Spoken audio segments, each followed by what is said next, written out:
ঢাকার আরেকটি সুন্দর মসজিদ, পুরো মসজিদ একটি কালেমা কাঠামো। মানে সামনে থেকে মসজিদটি দেখলে বুঝতে পারবেন কাঠামো এমনভাবে তৈরি যেখানে লেখা লা ইলাহা ইল্লাল্লাহু। আরবি ক্যালিগ্রাফির যে কুফিলিপি সেই লিপিতে এটা লেখা হয়েছে।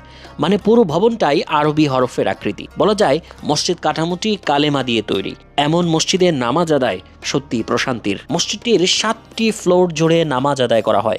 শুক্রবার লিফটে ওঠার জন্য মসজিদের সামনে এভাবে সারি ধরতে হয়। রয়েছে মহিলাদের নামাজের জন্য আলাদা জায়গা। মসজিদের ভেতরে কোনো লাইট জ্বালানো লাগে না। কালেমা কাঠামোর ভেতর দিয়ে প্রকৃতির আলোয় আলোকিত থাকে মুসল্লিদের নামাজের জায়গা।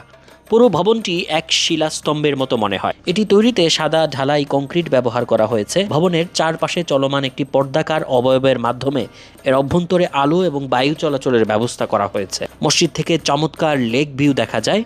আবার লেক থেকেও মসজিদের অসাধারণ স্থাপত্য সৌন্দর্য, কালেমা খচিত ভবন কাঠামো ফুটে ওঠে।